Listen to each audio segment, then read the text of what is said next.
System Shock 2 fiction by Ken Levine. Copyright 1999.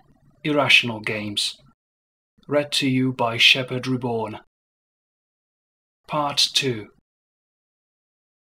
Anatoly Kerenchkin rarely remembered his dreams, and when he did, it was usually in the form of fragmentary and fractured moments. He had been born 62 years ago with an eidetic memory, able to absolutely recall faces, numbers, facts and figures with enormous accuracy. These talents had served him well in period of 2078 to 2092, when he made a living primarily as a gangster. He could maintain inventories, balance sheets, every aspect of a business bookkeeping entirely in his head, obviating the need for physical records, for potential evidence. He was always scrupulously honest in his mental bookkeeping, and that honesty landed him the trust of others, and the trust led to his fortune. Sitting on the edge of his bed, the old man thought of the dreams and how they brought him back again to those years. Not the way he normally recalled things, precise, ordered, perfect, but more as a sweep of emotions. He saw flashes of his gangster clothing, his gangster furnishings, and his gangster walk. In those years, he had been forced only to kill one man himself, and he realized quickly how little taste he had for the strong arm, the gun, the knife. However, he had made no illusions about the necessity of such things. It was simply much easier and efficient to have others do it for him. He had awoken from these dream memories feeling vaguely uneasy. Those were such desperate times. To always live with fear, to be surrounded by men of low character and taste, first in St. Petersburg, and then in America, in New Atlanta.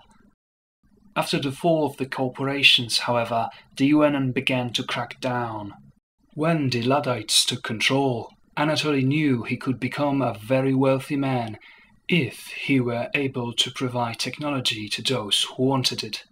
The more the UNN exercised its might, the higher a premium he could charge for his wares on dozens of illegitimate markets in which he had trafficked.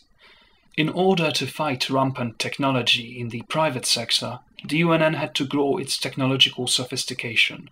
Law enforcement officials were replaced by cybernetics, tall, strong, tireless, unmoved by the sight of cash or the touch of a woman. How does one blackmail a M3516 security bot? Stripped of the normal, time-honored tools that have served criminals since the inception of time, Anatoly had to become more creative. He couldn't beat the system, so he hacked it. Anatoly established a broad web of hackers, some as young as 10 or 11, the oldest barely 19. They hacked the government for their employer, impeding or shutting down any and all law enforcement mechanisms which proved uncooperative. The hackers never knew who Anatoly was by name, only cipher. He liked to keep at least 2 or 3 layers of buffer between him and the actual mechanics of his crimes. The UNN crackdown transformed Anatoly from successful to monstrously rich. While the authorities might have caught on to the shape of Anatoly's ring, they never succeeded on linking it to its master. Eventually, one of Anatoly's urchins, as the media had taken to calling them, was captured and convicted on sedition charges. Veronica Red was the girl's handle, and she'd been caught breaking into the very sensitive financial records of an extremely powerful UNN official. The wheels turned, and a moderate offense was turned into a serious one, and a serious one turned into a capital crime. She had clearly tapped into the wrong man's file. So, as this 16-year-old girl awaited execution, Anatoly pondered his option. Letting her die would hurt his business, his reputation amongst his direct inferiors, certainly. But to intervene would be risky. He had scratched a lot of very important backs over the years, but in the end, he decided the exposure would be imprudent. So it was done. Important butts all throughout the higher levels of the UNN were protected. The girl was murdered by lethal injection, and the world, not surprisingly, continued to spin on its axis. However, following this, Anatoly felt he had enjoyed less and less his chosen avocation. Governmental controls and technology were slowly slipping away, making his product less valuable. The slackening of tech restriction also meant countering law enforcement that much more difficult. In addition, he had developed a terrible ulcer during the show trial of Veronica Red. Perhaps it was time to move on. Since the events on Citadel Station, the Trioptimum Corporation had nearly ceased to exist as a legitimate business. Suffering literally dozens of class action lawsuits and hundreds of individual complaints, Triop had been compelled to pay billions in compensation for the lives lost and pain and suffering inflicted aboard Citadel Station. The company had been left alive primarily as a debt-paying entity. Anatoly saw an opportunity here. Some 30 years after the Citadel incident, people had begun to forget the specifics of the event. Triop had literally tens of thousands of valuable patents, trademarks and copyrights. They had hundreds of brand names, which the consuming public still had in good esteem.